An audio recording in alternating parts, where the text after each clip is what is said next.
What's up, Dog Nation? This is Dog Nation at Large. As always, I am your host, Kaylee Mansell, with my good friend and good co-host, Connor Riley. And before we let Connor have the opportunity to speak, there is something that needs to be addressed. There's been a lot of speculation, a lot of rumors, and quite frankly, it has gotten out of hand lately. So I'm here to set the record straight because I know that Connor probably will not. I am here to state for the record that I do not hate South Georgia. This is a myth that Connor's absolutely got out of hand, and he brought it up in his Tuesday appearance of Dog Nation Daily, and they've been getting after me for it lately. So let me just say, I have North Georgia pride, but I also love all parts of the great state of Georgia equally.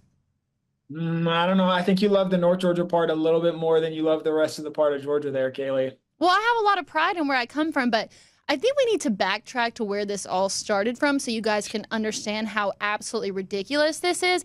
It's the fact that during Dog Nation Happy Hour back in the fall, I said that I thought that Kendall Milton was better than Dejon Edwards, and Connor just assumes that I hated South Georgia. So I'm here to set the record straight that I do not.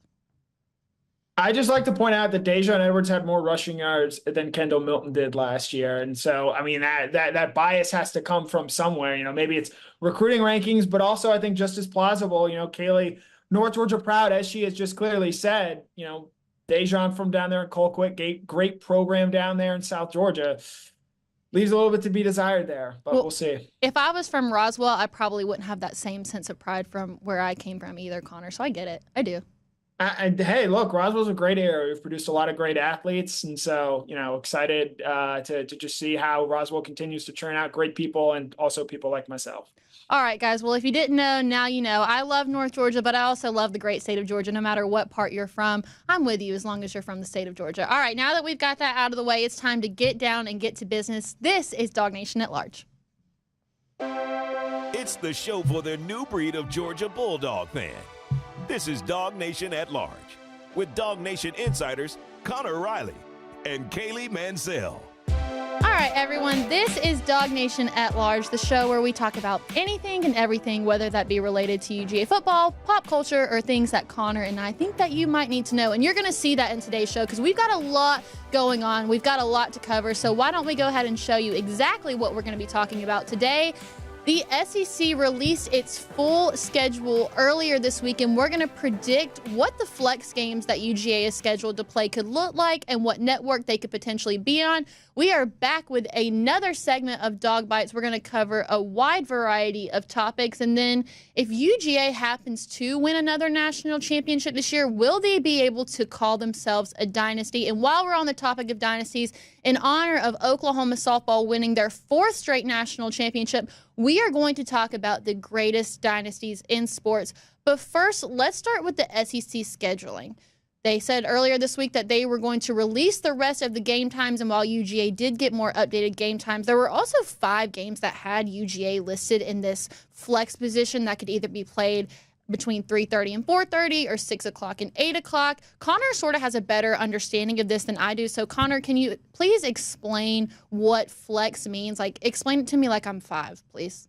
Okay, Michael Scott. So flex scheduling is essentially the SEC saying, hey, we're going to wait till the season gets closer to essentially decide on these games. And so 12 days out, aka the 2 Mondays before the game is played, they're going to announce whether it sticks in that afternoon window or in that night window. And then 6 days before the game, aka the Sunday before, they're then going to announce the game time and the television network for the 5 Georgia games that have been flexed. That would be the October 5th game against Auburn, the October 12th game against Mississippi State, the October 19th game at Texas, the November 9th game at Ole Miss, and then Georgia's final home SEC game against Tennessee on the 16th. It's rather confusing why they elected to do it this way. They've announced some of Georgia's game times. We obviously know UMass this week that had been announced, Georgia Tech previously announced here as well. But essentially, you'll find out the game times for Auburn, Mississippi State, Texas, Ole Miss, and Tennessee 6 days or the Sunday before the game is played. You saw that maybe happen once under the SEC on CBS contract. They're going to grant themselves more flexibility in their mind and leave fans waiting to the last week of for that game time there for those games that have been flexed. So for those who don't know, where does TV network come into play there? How will that be determined? ESPN has the rights to every SEC game here. So all these games will be on the ESPN family of networks. The problem is that means there are games on ABC, as we've seen with Georgia scheduled. They're going to be on ESPN, potentially ESPN2, the SEC network. We already know there will be one game on SEC Network Plus. That'll be the home opener against Tennessee Tech. It'll all be spread around. Obviously, the biggest game is going to be on ABC. You've seen that with the Alabama game at 7:30 on the 28th of September. But there are also going to be games on ESPN. They're going to want to try and optimize their schedule because while the SEC is the biggest piece of the puzzle, they also have ACC rights and Big 12 rights. And so they're going to mix these games in. For example, we'll touch on it here shortly. The weekend of October 5th, yes, Georgia-Auburn, big game that weekend. It's the week after Alabama, so Georgia might be riding high and well as the number one team in the country. But Clemson-Florida State is that same weekend. So it's going to be sort of a puzzle in terms of figuring out where these games fit, not just within the landscape of the SEC, but college football at large. So now that Connor has taken us to class, let's go ahead and start breaking down these games, starting with Auburn, which will take place on October 5th. Yes, it will be Georgia's homecoming game, but we will save that for later because I don't want to make fun of Auburn just yet. But it looks like the other flex matchups are going to be Tennessee versus Arkansas, as well as Ole Miss and South Carolina. If Auburn can start the season 4-1, because their first 5 opponents are going to be Alabama A&M, New Mexico, Oklahoma, Cal, and Arkansas, I think if they can start the season 4-1, I would like this to be a night game.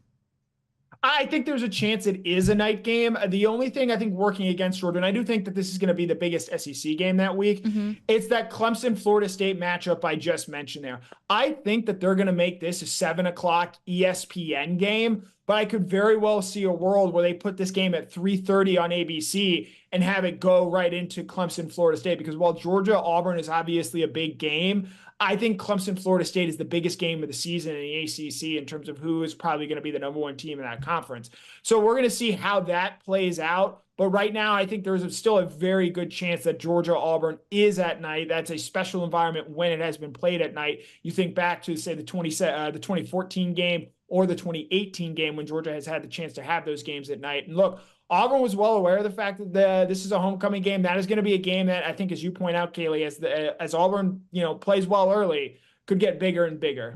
So let me ask you this: as a UGA alum, is there a certain feel around homecoming? Like, do you think the fan base prefers it to be played in that mid-afternoon spot, or does it really matter? I would say maybe the older crowd would prefer it to be an earlier start game just because they don't want to be staying out at all hours of the night, which is certainly understandable there. But I don't think there's a real preference there when it comes to homecoming. We've seen it move around. Sometimes it's been in an early window. Sometimes it's been in a late window. But I don't think the homecoming aspect is going to have a huge impact in my mind on when this game time is played. I think the records on the field will do that. All right, well, we've got more on Auburn and Georgia later. So let's go ahead and move on to our next game, which is Mississippi State. That'll take place on October 12th. The other flex games were Vanderbilt versus Kentucky and Tennessee versus Florida. My gut tells me that they're going to end up making Tennessee and Florida the night game and then potentially put UGA and Mississippi State in the afternoon spot. I agree. I think UGA, Mississippi State has maybe an SEC network type feel to it that week there. So I think Tennessee, Florida, it's going to be a big game. Obviously, that's a game I think Florida has to go out and win if Billy Napier is going to keep his job. And so that Georgia-Mississippi State game, there will be some eyeballs on it because Georgia does play Texas the week after that. But I think that Mississippi State game seems like a home afternoon window there for sure.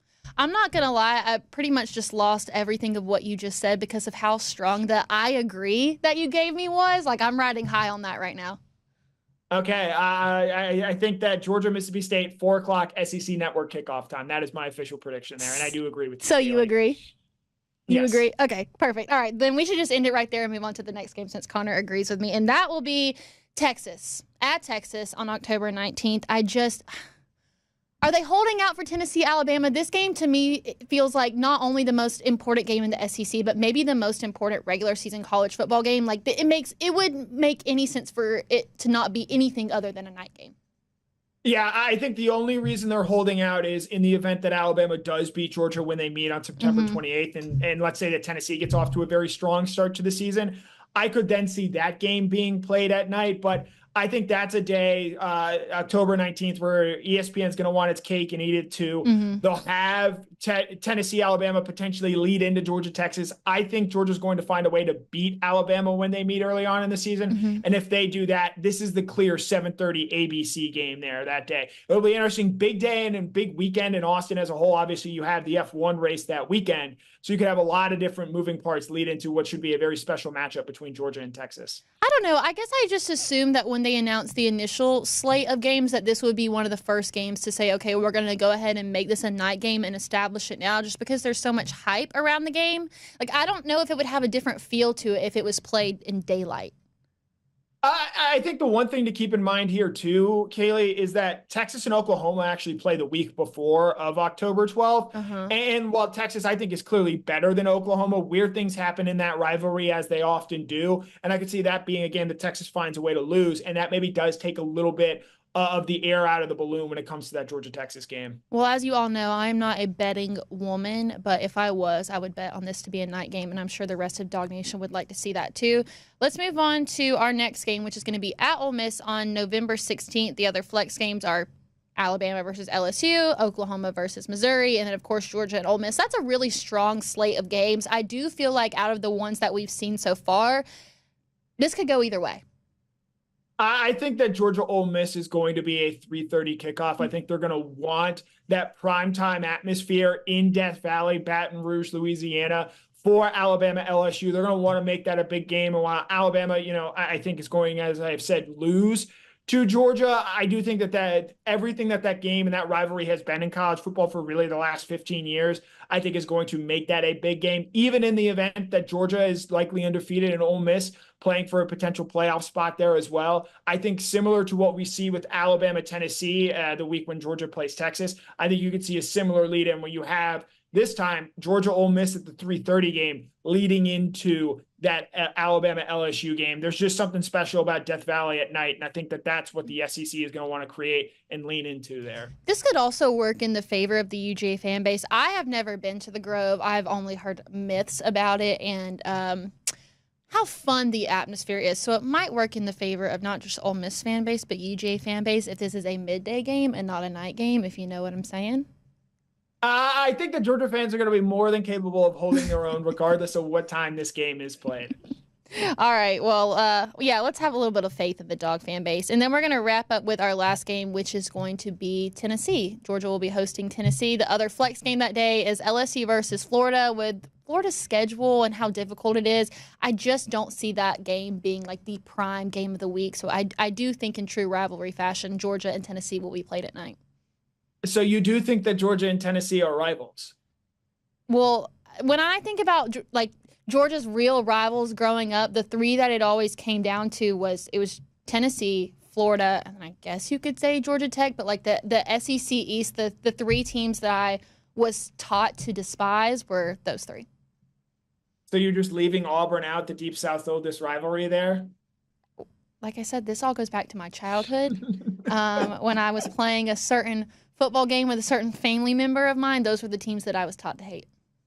Okay, fair enough. We all have our opinions of who people think Georgia is a rival of. I'll just note Georgia and Clemson have played more often in their history than Georgia and Tennessee have. But over, I would say, the last 15, 20 years, these teams have produced some great games. As you said, Kaylee, I agree with you that because of where Florida is going to be in the season and potentially staring down multiple losses at that point, I think this Georgia-Tennessee game is going to be the big SEC game that week. And so I think this is another prime 7:30 ABC kickoff there. And I think the fact that you have that is also partially why you're not going to see Georgia Ole Miss in that prime time slot there as well. Maybe it's just because I feel like I've gotten to know you and we've been doing the show together for a long time. That just felt like a little backhanded. Not going to lie.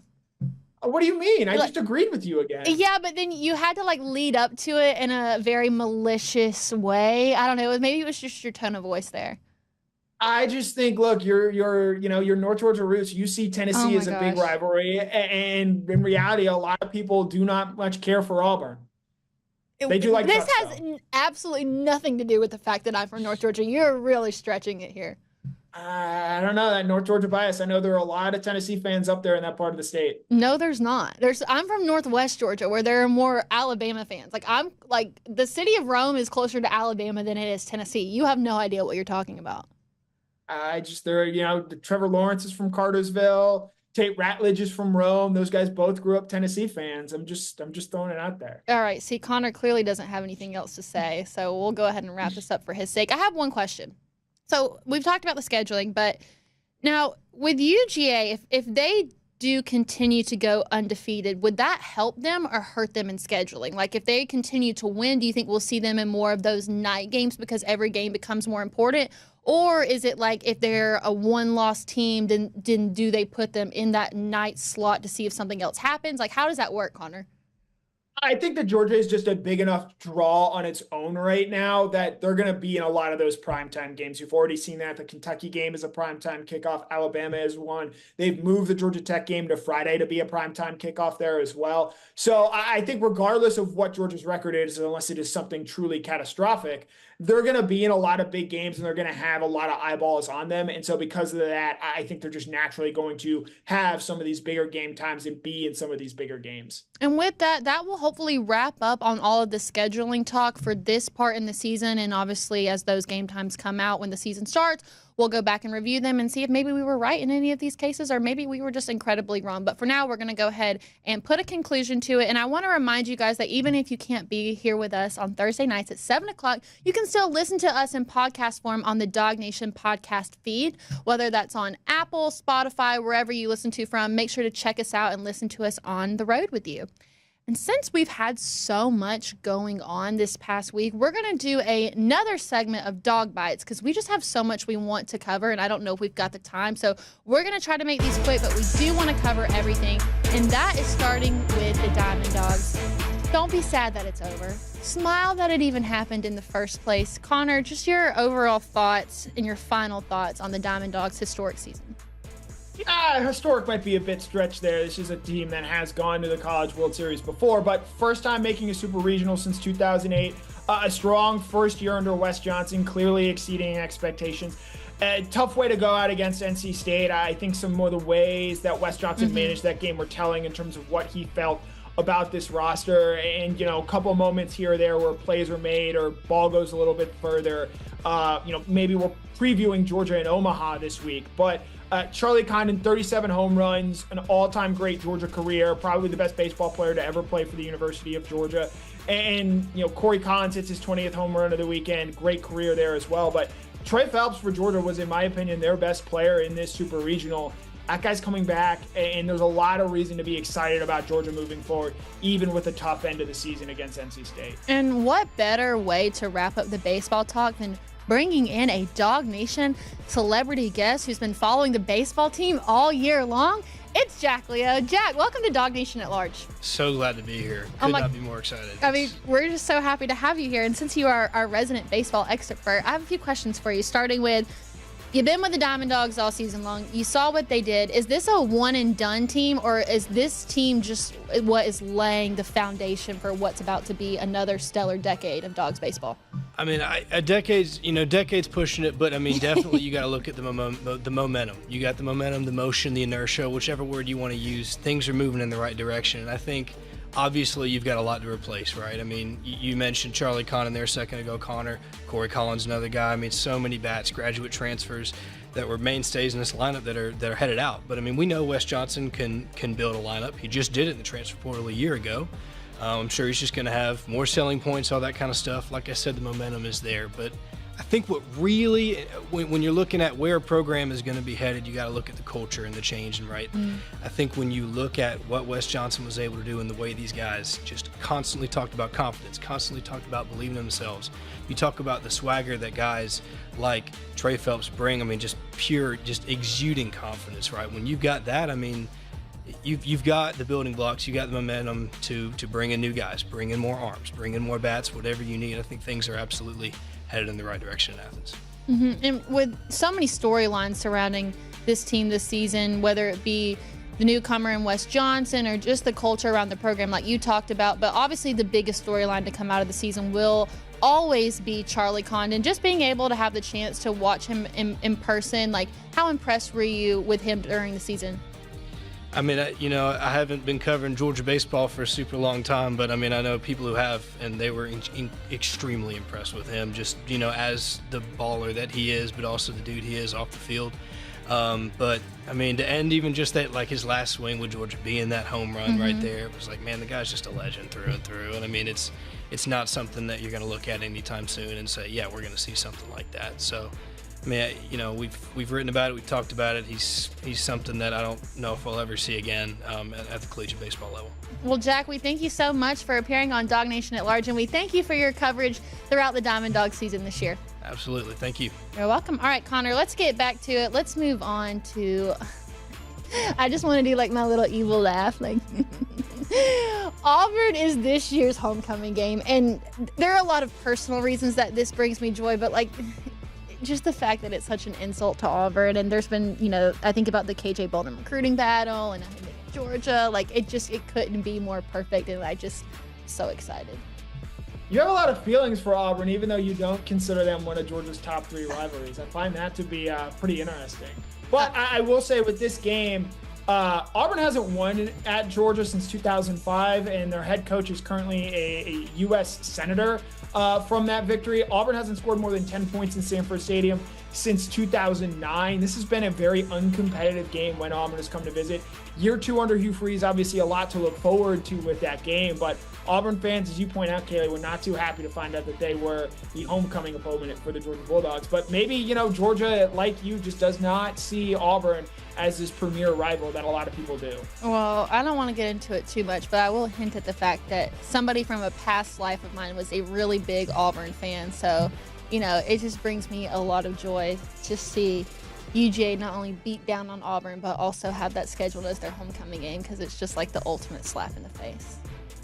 And yes, last year Auburn was able to play them close, but this is a game in rivalry that of late Georgia has dominated. Kirby Smart 8-1 in his time against Auburn as the head coach of Georgia, and we know from his time at Alabama as well, he loves beating up on the Tigers on the Plains. Yeah, and I think definitely with this being a home game, it changes the dynamic so much more, and now with it being homecoming, now we talked about point spreads earlier this year. I think that we could see it maybe widen a little bit, so we'll put that in the can for now, but I think all of DawgNation's pretty ecstatic that Auburn is the homecoming game. And now let's move on to UGA, massive recruiting streak. You get Zayden Walker, who we talked about last week, the 5-star linebacker. Then you add Christian Garrett, Talon Taylor. You may have heard me say Talon last night on Before the Hedges with Jeff Santel, but we have confirmed since then that it is Talon Taylor, which doesn't sound as cool, but still a cool name. We'll give it to him.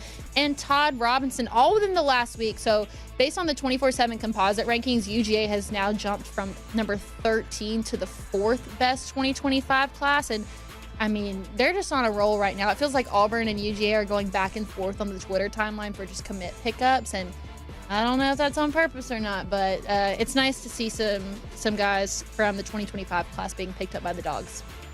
No, yeah, Georgia's really made a move here of late. Obviously, we've talked in the past about the importance of June when it comes to recruiting visits.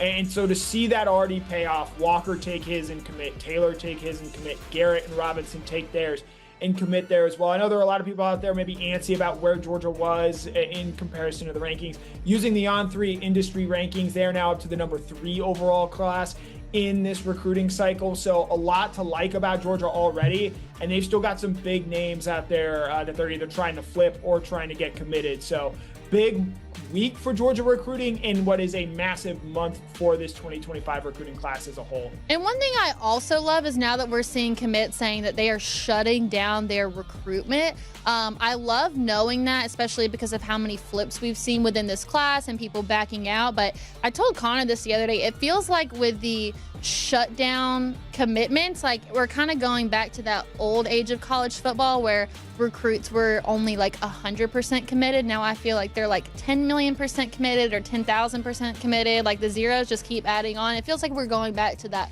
We're 100% committed, and I'm cool with that. Yeah, Elias Williams, I believe last Friday, says he is 100% shut down his commitment. So lot to like there in this recruiting cycle for Georgia at this point in time. All right, here's something that we don't like. Just when you thought it couldn't get any worse, from the Egg Bowl being moved to Thanksgiving to Black Friday, now it has been announced that there are going to be 2 other games played on the day that Army and Navy would play, and that's the Celebration Bowl and the Camila Bowl. I mean, Connor said it a few weeks ago. We used to be a proper country, but this right here, we are not headed in the right direction.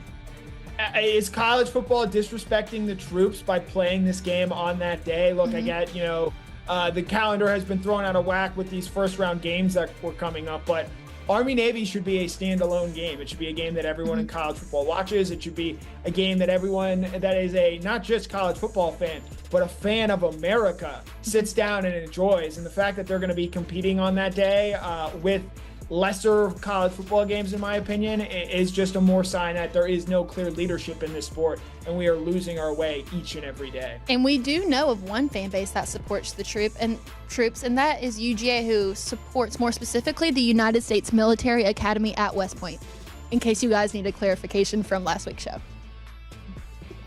Important update. We're still here. Didn't get canceled, by the way. We still have a show this week, but we'll see how it goes after this one. And then we're going to wrap up with this. We are a UGA-based show, but I do have to show a little bit of love for my alma mater, Kennesaw State University, because they're getting some hate right now. They are currently ranked last in the new college football game, 134th. So, Connor, I mean, I'm calling you out here. They are the last ranked team. If this wasn't a reason for you to take them to the top and build them as a dynasty, I don't know what will. This is the challenge. I mean, you want me to move them into the SEC, encroach on Georgia's turf, and start playing and beating them on a yearly basis, not just for recruits, obviously, but on the field as well? Hey, I want you to put up 100 on Alabama with the Owls, and that would bring me more joy than you can imagine.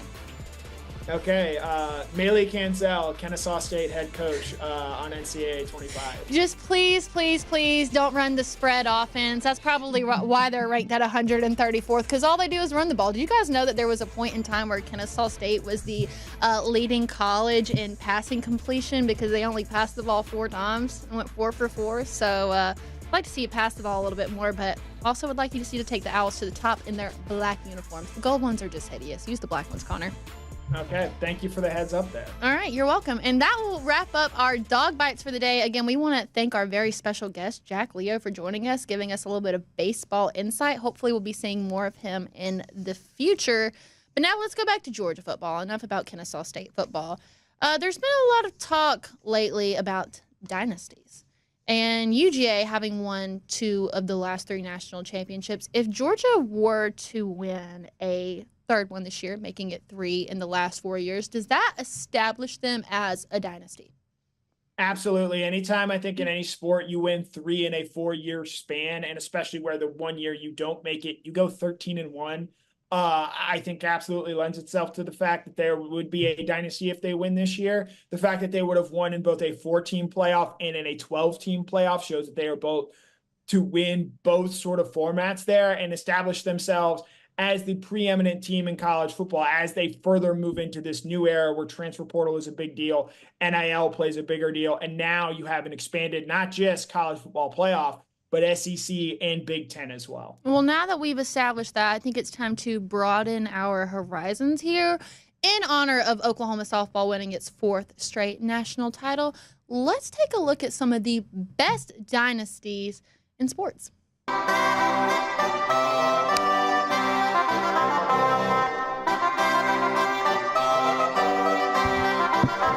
Is it over?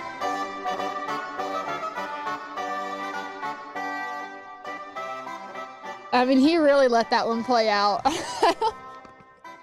I gotta say, Cody, I think that's your best one yet. Oh I thought that was outstanding. I mean, like, my hair, like, what is that? I mean, that just shows I should never go blonde. We look like the Lannisters. I might be pro Lannister more than you are. But, that great job, Cody.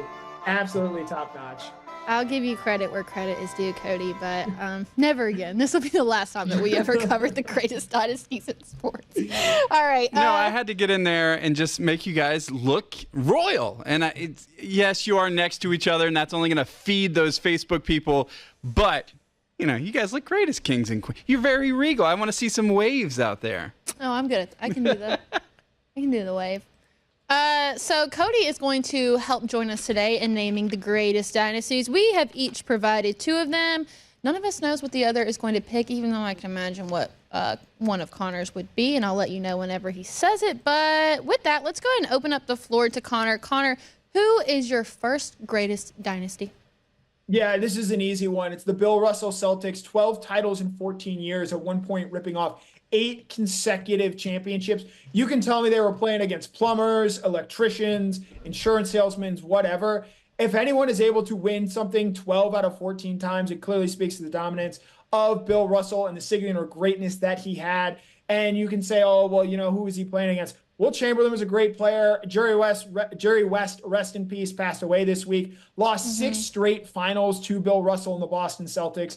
I think that Russell's team personified what greatness is. It is a feat that will not be matched ever just because of the way sports have changed since then. But Bill Russell, the ultimate winner, undefeated in winner go home, take game 17-0 all time. We will never see a competitor like Bill Russell again, and we will never see a dynasty like those Celtics teams ever again. I should have known that Connor was going to find a way to bring up the Celtics in today's show, who are, by the way, before Connor gets the chance to say it, are 3-0 against the Mavericks right now. It looks like they're on their way to winning another national championship. So, good for Banner you, Connor. 18. Banner 18. Can't wait. All right. Cody, who you got? Yeah, I'm actually going to go stay in the NBA for my first one, too. It's when I learned what a dynasty was watching those 1990s Chicago Bulls. You talk about, of course, Michael Jordan, Scottie Pippen, Horace Grant, Steve Kerr, Tony Kukoc, all those, Dennis Rodman, all those guys, win, 6 titles there in the 90s. Jordan does it for a while, does some gambling, does some minor league baseball, comes back, wins some more. So that, for me, is the definition of sports dynasty, was what the Bulls did there in the 90s. Yeah, I'm glad somebody took the Bulls there. I'm going to stay in the world of basketball, but I'm going to go collegiate basketball, and that's got to be UConn women's basketball. 11 championships, 6 of those 11, they went undefeated, which in any sport is difficult to do, but especially in the game of basketball where you play so many games. 4 consecutive titles, and they also had a 111-game winning streak. They've been in every NCAA tournament since 1989, and I'm very certain that my girl, Paige Beckers, who we talked about last week, is going to restore UConn to its former glory. They're going to win the national championship this year, and she is going to be the first pick in the WNBA draft. So with that, my first dynasty has to be the UConn women's basketball team.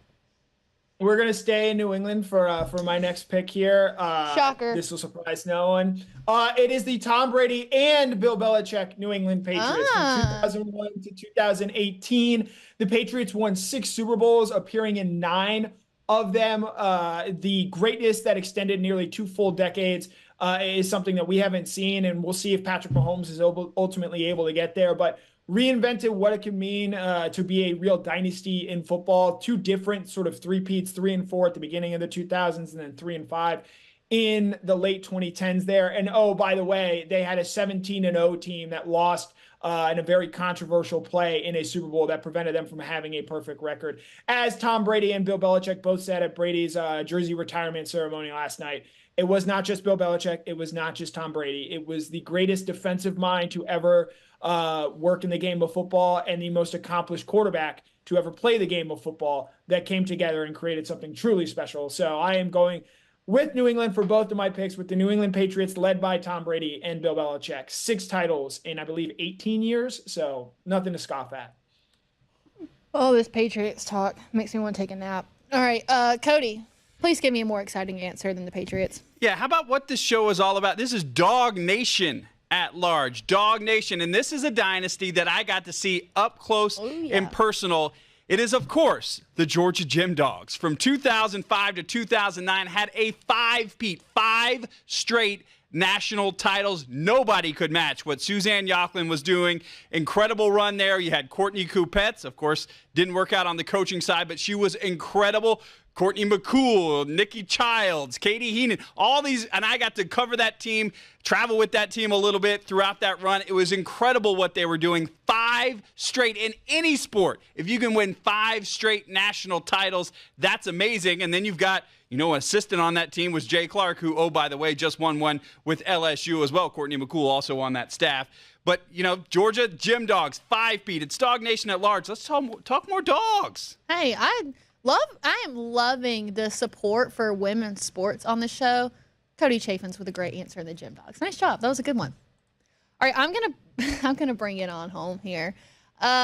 This could be my controversial pick. I always have to throw something a little controversial out here. I really debated on what I wanted my second one to be, but in light of recent events, I have decided that my greatest dynasty in sport, I don't even know if you would call it a sport. It's the Targaryen dynasty from House of Dragon and Game of Thrones. In honor of season 2 of House of the Dragon coming out tonight, I'm going to take the Targaryens because not only did they rule in the Old Valyria, but they also Aegon came over on his 3 dragons and with his 2 wives and united the 7 kingdoms for the Targaryens to rule for 283 years with the coolest dragons ever. They survived a civil war against themselves, and even though all great dynasties must come to an end, ultimately the only thing that could tear down the House of the Dragon was itself.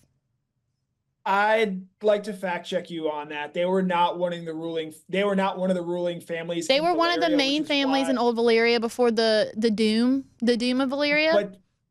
But they were not one of the ruling families in Valyria. They were actually fleeing Valyria before the doom because it came to Aegon in a dream. Well, they Oh, that's right. That's a good call, but still, and it goes back to you can't even say it like that. They are still one of the greatest dynasties, and you can say that it's not sport.